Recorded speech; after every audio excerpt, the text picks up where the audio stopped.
Hello, you're listening to The Sickle and the Hammer, a socialist history of the Soviet Union.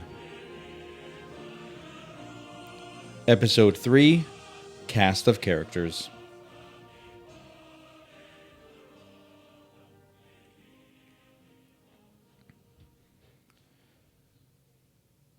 Здравствуйте, товарищи.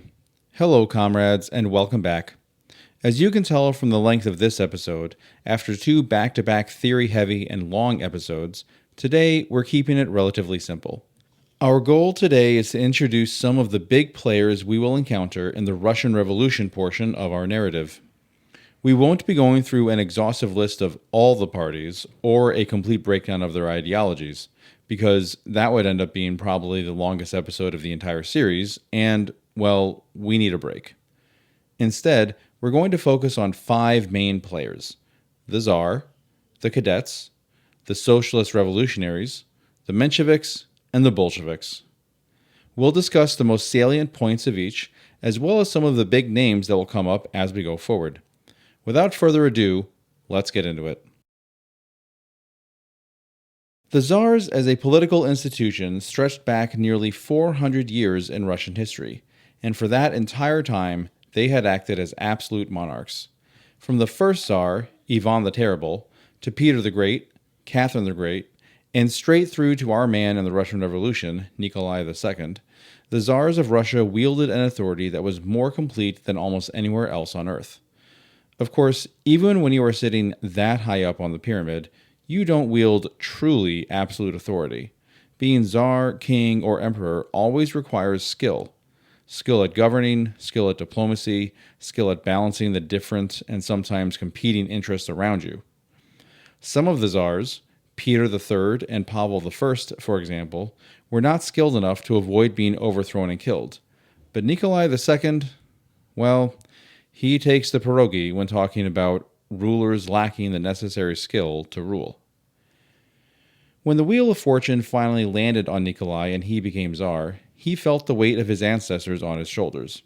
He was hyper-aware of the legacy of absolute monarchy that he now continued, and throughout his entire reign up to the very end, he never really wanted to share power with anyone. He feared it would be a betrayal of everything his forebears had worked so hard to preserve and pass down to him, a betrayal of Russia itself. The problem was, he didn't really seem interested in exercising his power either. To be honest, in his personal life, Nikolai was not necessarily a bad man. He was, in fact, a tender family man, deeply in love with his wife, Alexandra, and their children. He was particularly concerned about his son and heir to the throne, the Tsarevich Alexei, because he suffered from hemophilia, a disease that was not only a constant source of personal anxiety for Nikolai and Alexandra as parents, but also posed a potential national security threat should something happen to him and the heir be incapacitated, or, God forbid, die. So the real tragedy of Nikolai's life, at least from his perspective, was that he was the Tsar, a job to which, by almost every metric imaginable, he was horribly suited, and one which he never really wanted. Had he been allowed to simply attend to his family, who knows, he probably would have been happy. But that's just not how things went for him. But I don't want to create the impression that we should all feel sorry for little Nikolai Romanov. Just because he never wanted the responsibilities that befell him does not mean he did not have them. And while he was, like all of us, a flawed individual with plenty of character defects, the one defect that had the gravest consequences for the people of Russia was his indecision. Nikolai hated making executive decisions, which is definitely a big problem if you are the executive for an entire empire. His indecision manifested as being wishy-washy, changing his mind constantly and lacking the conviction necessary to stay a course once embarked on. This all painted him as apathetic to the outcomes of his actions and decisions, which only served to alienate the Tsar from everyone around him. Had Nikolai possessed simply an awkward affect, which made him only appear indecisive and apathetic, but this was countered by a competent and capable management of the affairs of empire, things would likely have been fine. But his indecision was no affect. and it led Nikolai to make a multitude of mistakes during his reign, which, by the end, demonstrated to everyone, noble, soldier, worker, and peasant, that in order for Russia to survive, the Tsar had to go. We will go over these poor decisions in more detail next time. For now, it is enough to know that if ever there was the wrong man for a job, it was Nikolai for the job of Tsar. Next up, we have the liberal political party, the Cadets. The Kadyetsi were the nickname given to the Konstitutionные Demokraty, or Constitutional Democrats. In Russian, constitutional spelled with a K, so their initials were the Cyrillic letters K and D, hence the Kadyetsi, or in English, the Cadets.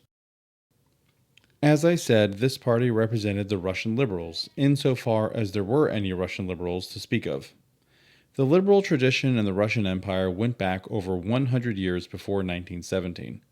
It had started when Catherine the Great, at the end of the 18th century, had become enamored with the Enlightenment and attempted to incorporate some of the ideas of the French liberal movement. She ultimately abandoned the project right around the time the French king's head abandoned his body, but a portion of the nobility never gave up the dream of achieving a constitutional monarchy in Russia. They had tried forcing the issue once during the famous Decembrist Revolt of 1825, but it had been very poorly planned and so failed, and the leaders were executed by Nikolai I. After that, the liberals found that Nikolai I, possibly the most autocratic of the autocrats in Russian history, had absolutely no patience for their aspirations. And while there was a handful of prominent liberal nobles and political writers in Nikolai's reign, in the atmosphere of Russian Tsarist autocracy, they never really were able to do anything but opine for a constitutional monarchy.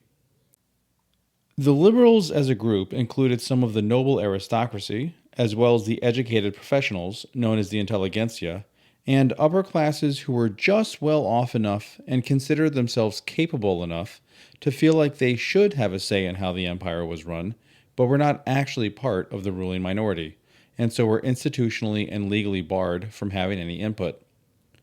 The liberals finally got their wish, being able to maybe have some political power of their own, when, in 1905, Tsar Nikolai II agreed to a constitutional monarchy. But like I said just a bit ago, the Tsar never really wanted to share his authority. Without any actual means of influencing the politics of the empire, on the eve of the February Revolution, they were basically a loyal opposition. When suddenly the Tsar was removed from the picture, the liberals believed it was finally their time to shine. But, spoiler alert, they were wrong. They really will have absolutely nothing to do with the Soviet Union as a whole, and for that simple reason, there's not much more to say about them, except that the two biggest cadets we will meet are Prince Georgy Yevgenyevich Lvov, who will serve as prime minister after the February Revolution until July, and Pavel Nikolaevich Milyukov, a member of the intelligentsia from Moscow who was one of the founders of the Cadet Party, and served as Minister of Foreign Affairs after February until the end of April. Moving on, while there were a handful of other smaller political parties, mostly right and center-right, the political landscape of the Russian revolutions of 1917 was dominated by parties that openly described themselves as socialists. If the cadets could maybe claim to represent at least a part of the nobility itself constituted only about 5% of the overall population in Russia at the time. The rest were peasants, the vast majority, 85%, and workers, roughly 10%. The peasants were represented, theoretically at least, by the Socialisti Revolutionari, or Socialist Revolutionaries. They were more commonly known by their nickname, which was again derived from their initials, the SRs. The SRs are, in my opinion, one of the more fascinating political parties of the Russian Revolution, if only because they could lay claim to one of the oldest revolutionary traditions in Russia at the time, yet refused to learn from that tradition's failures. The SRs were the ideological heirs of the Narodniki, or the Populists, which was a social movement from the 1860s and 70s. At that time, large sections of the intelligentsia believed the existence of the Tsar, of absolute monarchy in Russia, was the main barrier to progress in the empire. Eventually, a small subsection became convinced that the removal of the Tsar altogether would result in the emancipation of the people. The thing was, the people were overwhelmingly peasants, and the populists believed the peasants as a group were too enamored with their so-called Father Tsar. They were too convinced that the Father Tsar was their protector, not their oppressor. The populists thought the peasants were too ignorant of the true nature of the Tsarist oppression, and needed to be shaken out of their stupor. Once they were, the theory went, they would mobilize to overthrow the Tsar, and, well, actually, they never really thought out much more beyond that. These populist ideas eventually led, in the 1870s, to the Khazhdinya v Narod, or Go to the People campaign. This was where young intelligentsia and students visited the countryside across the empire, with the goal of agitating against the Tsar and inspiring spontaneous uprisings by telling the peasants the truth about the Tsar, at least as they saw it. It should come as no surprise that the campaign was a huge flop. Most agitators were reported to the authorities by the peasants themselves and were arrested or driven out of town. The campaign failed specifically because the populists made absolutely no efforts to connect with the peasantry, to learn from them, to meet them where they were, learn about their grievances, how they lived, what their problems were, what they enjoyed about their lives. Populists would too often show up in a village square and simply start denouncing the Tsar out of the blue. They would just start yelling, "The Tsar is your oppressor! Don't just stand there, you need to rebel! The Tsar must go, now!" But to the peasants, these populists were as alien as actual foreigners. Their dress and mannerisms were too urban, their language was too arrogant, their accents hard to understand, and their words sounded absolutely insane. Without any proper organizing among the peasantry, the entire venture was a bust from the start. As the saying goes, they went to the people, but the people sent them back. After that failed campaign, the populist movement morphed and adopted new tactics gleaned from what were, sadly, the exact wrong lessons to take away. Instead of recognizing that they needed to work to bridge the gap between the urban elites and the rural masses, they decided political terrorism and assassination was the new way to wake the peasants from their stupor.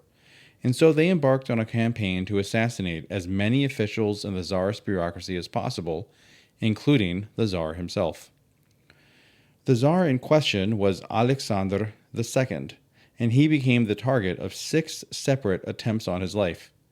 The sad irony of this was, however, that as far as absolute monarchs go, Alexander II was probably the best one Russia ever had, probably even one of the best in modern world history. He was by far the most liberal Tsar in the nation's history. He was known as the Tsar Liberator for having abolished serfdom in 1861, a full 2 years before slavery in the U.S. was abolished, and even then, not entirely. He also set up one of the most advanced and progressive judiciaries in all of Europe at the time. And would it shock you to hear that by the time of his death in 1881, he had started taking actual steps towards setting up the constitutional monarchy the liberals were pining for? This is not to say that absolute monarchy as a system of governance is a good idea, only that Alexander was a model enlightened monarch, which is the absolute best kind of monarch that system can produce.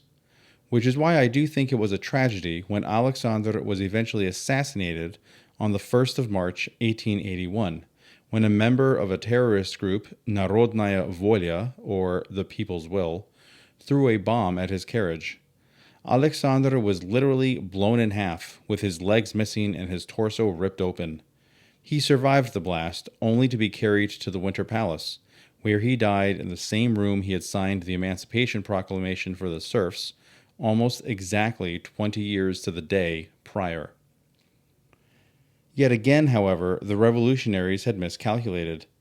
The assassination of the Tsar did not result in a revolutionary wave from below, but a reactionary one from above. Alexander III, the new Tsar and son of the Tsar Liberator, had been present for his father's last moments, had witnessed the bloody heap that had been his dad draw its final breaths, and the lessons he drew from that day were crystal clear. His father had tried for nearly 30 years to turn the Russian Empire into a modern, progressive nation, and for his trouble, he had been blown to smithereens. The new Tsar vowed that would not happen to him, and so unleashed new waves of secret police and political repression to root out any further attempts at political terrorism across the empire. One of those rooted out attempts, you will remember, involved Vladimir Lenin's brother, Alexander Ulyanov. This brings us back now to the SRs. In the face of this new repression, the populists as a group were pretty much over with. But the new SR party grew out of the remains of the populist and terrorist movements of the late 19th century, and was founded in 1901 as the Agrarian Socialist Party in Russia. As the, quote, party of the peasants, they attempted to incorporate some of Marx's analysis, such as the roles of classes in society and the inner workings and contradictions of capitalism. However, as we know by now, Marx's analysis wasn't really a good fit for the peasant class, and so the SRs became this odd duck among the Russian left. They claimed to agree with Marx's analyses. However, by still holding the peasantry as the key to a successful revolution against autocracy in Russia, they disavowed Marx's conclusions, leaving their overall ideology rather muddled. What's even more interesting is that the party never truly abandoned its terrorist roots, continuing into even the 1910s. I think it was this failure to learn the lessons of their past, the need to actually organize the class they represented, and the futility of political terrorism even when it completely backfired on them after blowing up Alexander II, that explains more than anything their ultimate inability to present a serious alternative to the Bolsheviks in 1917. Well, that and the fact that they weren't actually serious about the revolution after all, but we'll get there. In terms of big names for this party, there are a few we will come across in the coming episodes. But if we were to pick out the one to know, there is absolutely no doubt that it is Alexander Fyodorovich Kerensky. Kerensky served in various capacities in the provisional government between February and October, including Minister of Justice, of War, and Prime Minister. He is simultaneously both a fascinating historical figure and an absolute bore of a man. Fascinating because he is right there in the thick of the entire year of 1917. However, his legacy is that he played an enormous, almost decisive role in almost all of the missteps the provisional government will make.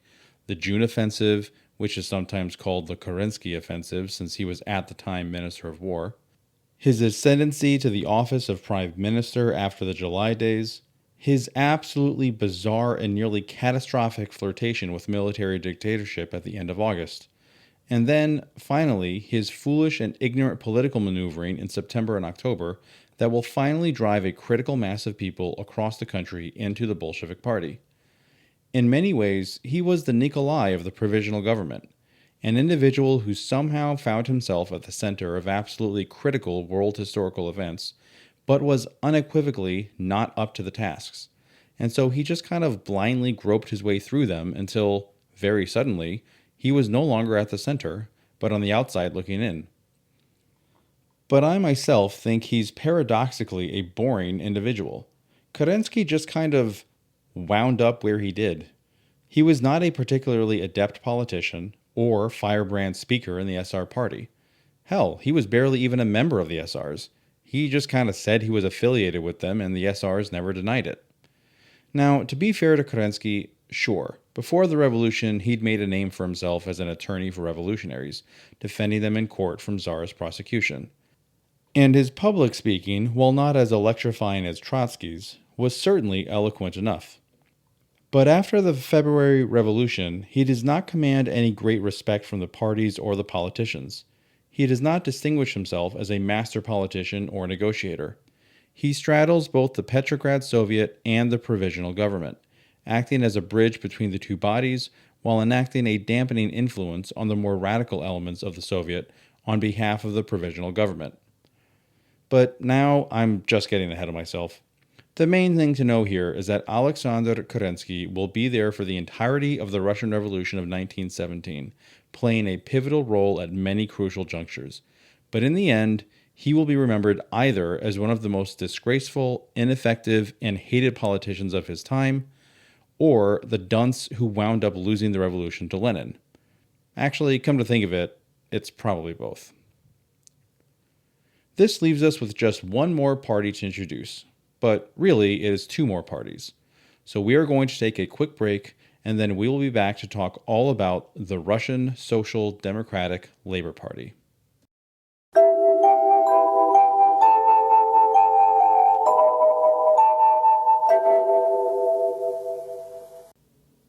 If you are enjoying this show, and if you are in a position to do so, please consider supporting me at patreon.com/SovietPod.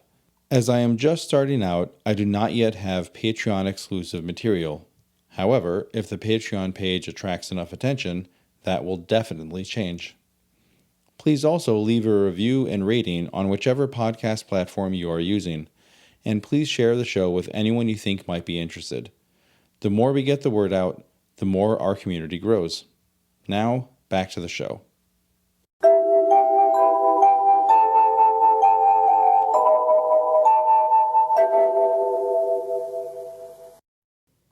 The Russian Social Democratic Labor Party, or RSDLP, was founded in 1898 as the expressly Marxist party in Russia, although it was not the first group of Marxists to ever exist in the empire. The party came from humble beginnings. At that first founding Congress, only 9 delegates were present. As mentioned in the last episode, Lenin was one of the original members of the party, and we will introduce a handful of other very important names toward the end of today. But for now, we're going to focus on the Second Congress of the Russian Social Democratic Labor Party, which took place in 1903 in first Brussels, then, after the Belgian police chased the delegation out, concluded in London. For it is at this Congress that the split which would come to define the Russian Revolution occurred. At this Congress, there were 51 delegates present. There was much theoretical and political maneuvering throughout the event, but the only maneuver of importance to us here is the question of defining a member of the party, because it was out of this seemingly trivial matter that 2 rival factions were born. At the 22nd session of the Congress, Lenin argued for a definition of a party member as one, quote, who recognizes its program and supports the party both by material means and by personal participation in one of the party organizations, end quote.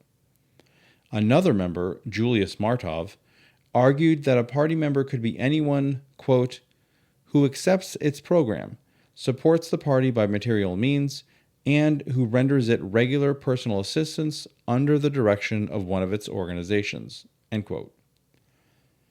At first glance, these different definitions of a party member appear to be a minor point, over which it could hardly be worth cleaving the young party in twain. But to Lenin, the difference between personal participation in one of the party organizations and regular personal assistance under the direction of one of its organizations was the crux of the entire thing.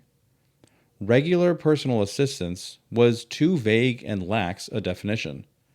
Coupled with under the direction of a party organization, all it really meant was, as long as one person attended meetings and showed up sometimes to help pass out flyers or march in the streets, they could be considered a member of the party. But personal participation was direct. It wasn't vague. It meant going to the meetings, but then also attending additional meetings for whatever your organization was. It meant voting on decisions and strategies. It meant showing up in the streets when needed, but in a much more militant capacity. In short, by requiring direct participation, Lenin was forging a core of dedicated professional revolutionaries, the vanguard party he had argued for in What Is to Be Done just the year before.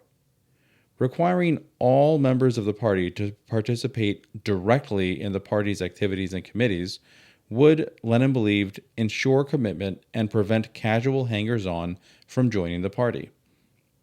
Martov's definition, by contrast, allowed only loose affiliation with the party, which Lenin was certain would lead to the dilution of the party's impact, and the opportunism we discussed last time against which Lenin was ever vigilant. Even if Martov's definition might lead to a party with bigger numbers on paper, it would not count for much if those numbers were wishy-washy and not particularly dedicated. In other words, Lenin was fine with a smaller party if it meant the members were a more disciplined and effective force. He wanted quality over quantity. In a stroke of irony which will become clear in a moment, on the vote on the issue of membership, the issue which split the party, Lenin's faction lost. Martov's definition carried the day 28 to 23. However, a few days later, some of the members who voted with Martov, the 5 Jewish Bundists and the 2 economist delegates, exited the conference due to differences on completely separate issues. Martov's faction therefore wound up with 7 fewer votes the remainder of the Congress, while Lenin's faction maintained its 23 votes and therefore held the majority. Lenin's majority then won 2 of the 3 seats on the editorial board of the party's newspaper, Iskra, or The Spark, and the 3 spots on the Central Committee of the party were all occupied by Leninists as well.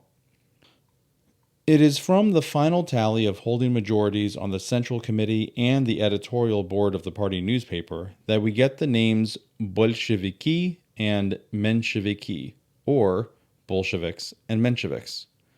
Bolsheviks translates roughly into English as the majoritarians, while Mensheviks translates roughly into the minoritarians.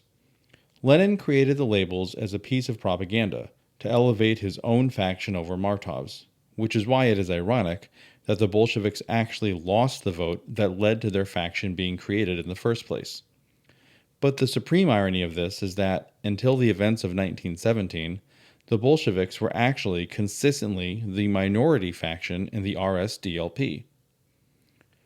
There were attempts at reconciliation between the 2 factions over the next 14 years, and they even came close once or twice, but they never formally reunited. The rift eventually became permanent, and the 2 factions had separated into their own full-blown parties by 1917. As we'll see when we get to the events of that year, the Mensheviks ultimately did wind up succumbing to opportunism, exactly as Lenin had predicted. The reason for this is twofold. First, as we've discussed, there was the issue of membership, which left the party wide open to all sorts of influences. But the second, and perhaps more important, reason had its roots in an understanding of Marx's historical materialism. You'll recall from the episode on Marxism that, according to Marx, history was driven by the material realities of human existence, and that Marx conceptualized history as proceeding in stages. There was primitive communism, slavery, feudalism, capitalism, socialism, and then finally, advanced communism.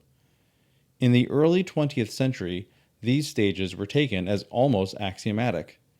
In the Russian context, this meant that most socialists believed that Russia had yet to have its bourgeois revolution, such as had occurred in England, France, and the United States. Russia had been trapped in feudalism for far too long, and only with the abolition of serfdom in 1861, about which we'll have much more to say next time, could one say that Russia was finally in the process of moving out of feudalism and fully into capitalism. The development of capitalism is another topic for next time. But here and now, the point to take away is that the Mensheviks, for the most part, will stubbornly adhere to the belief that without a prolonged period of bourgeois rule in Russia, it was, at best, unwise to attempt a socialist revolution, and at worst, disastrous. Now, to be fair, there were plenty of Bolsheviks who also held this belief prior to 1917. But whereas the Mensheviks never abandoned it, the Bolsheviks over the course of 1917 came to believe that an immediate socialist revolution was not only possible, it was necessary. The Mensheviks, meanwhile, would become the true social democratic party of the Russian Revolution. The problem was that, by then, social democracy as a school of leftist thought had proven itself completely devoid of any real revolutionary ideology, and had instead morphed into a quasi-socialist tendency, more concerned with reconciliation and collaboration with capitalism than with overthrowing it. To close us out today, I want to introduce very, very briefly four other prominent Bolsheviks who, along with Lenin, will be with us for a long time to come. It's time to say hello to Kamenev, Zinoviev, Trotsky, and Stalin. Lev Borisovich Rosenfeld, known to history by the pseudonym Kamenev, meaning of stone, was born the 6th of July, 1883 in Moscow, the son of a railway worker. Both of his parents were involved in radical politics. His father, Boris, had actually been a classmate of the man who had blown up Tsar Alexander II. Kamenev joined the RSDLP in 1901, and at the 1903 Congress, he sided with his colleague and friend Lenin, and so was one of the so-called Old Bolsheviks. Kamenev was initially a close ally of Lenin's, although we will see later on that there were several key moments when Kamenev broke with Lenin and their bond weakened as a result. Grigory Yevseyevich Zinoviev was born the 11th of September 1883 in Yelizavetgrad, Ukraine, which is present-day Kropivnitsky, north of Odessa. He also joined the RSDLP in 1901 and, like Kamenev, was initially a close ally of Lenin's and an old Bolshevik. From 1903 to 1917, Zinoviev was practically Lenin's right-hand man, living at various times in Russia and abroad. But also like Kamenev, Zinoviev broke with Lenin at crucial moments during the revolution of 1917, and his bond with Lenin was weakened as well. Lev Davidovich Bronstein, known to history by the pseudonym Trotsky, was born the 25th of October 1879 in Yanovka, which is present-day Beryslavka in south-central Ukraine. He began his revolutionary career actually as a Narodnik, but almost immediately was converted to Marxism. In 1898, he was arrested as a union organizer and spent 2 years awaiting trial, being shuffled between prisons in Ukraine and Moscow. It was in prison that he read for the first time one of Lenin's early works, The Development of Capitalism in Russia, and when he learned of the founding Congress of the RSDLP, he considered himself a member of the party, even from prison. In 1900, Trotsky was exiled to Siberia. While there, he married his first wife, Alexandra Sokolovskaya, with whom he had 2 daughters, Zenaida and Nina. He managed to escape exile in 1902 and fled abroad, where he met Lenin for the first time. Trotsky was present at the 1903 Congress and initially sided with Martov, but by 1904 he declared himself neutral in the split. He only officially joined the Bolsheviks in 1917, in the wake of the February Revolution, but once he did, he became a leading ideological figure in the Bolshevik Party, and later one of the most important figures in the early years of the Soviet Union. Trotsky was also a prolific writer and left behind a large body of work, including diaries, an autobiography, a history of the Russian Revolution in 3 volumes, and numerous pamphlets and shorter works arguing his positions and chronicling Russian and Soviet history. Oh, also, fun fact, his sister, Olga, was Lev Kamenev's wife. Just throwing that out there. And that leaves us with just one more name to introduce. Yosef Vissarionovich Drugashvili, known to history as Stalin, meaning man of steel, was born in Gori, Georgia on the 6th of December, 1878. His father was a shoemaker, and his mother was a house cleaner. However, his father Vissarion's business eventually went bust, and he started drinking heavily and becoming abusive toward his family. His mother, Yekaterine, eventually took her son with her when she left her husband. When he was a young man, he moved to Tiflis, present-day Tbilisi, to join a seminary and become a priest. While there, he ended up reading Marx and losing interest in his seminary studies. Eventually, he left the seminary altogether to become a revolutionary. He joined the RSDLP in 1898 and worked hard to cultivate the Georgian branch as a serious agitator and organizer among Georgian workers. He helped organize and participated in numerous marches, demonstrations, and strikes, which earned him the attention of the Tsarist and local police. In fact, of the 4 individuals named here, Stalin was the only one not at the 1903 Congress, because he had been arrested and exiled to Siberia. However, once he escaped and returned to Tiflis, he declared himself a Bolshevik and proved himself a stalwart opponent of the Mensheviks in Georgia. With these brief early bios, we have Lenin, Trotsky, Stalin, Kamenev, and Zinoviev all established in the first years of the 20th century, which I think is a good baseline starting point for all of them. Their lives and activities will constitute a significant part of the history we'll be covering going forward, so obviously we are not done with them by a long shot, especially Trotsky and Stalin. The next episode will be the final laying the groundwork episode. We know what Marxism is. We know what Leninism is. We now know who the major players will be at the start of the revolution. All that is left is to set the stage. So we will be touching upon some of the major events in Russian and world history leading up to the Russian Revolution. Some of the events will provide context for 1917 and the period immediately after the October Revolution.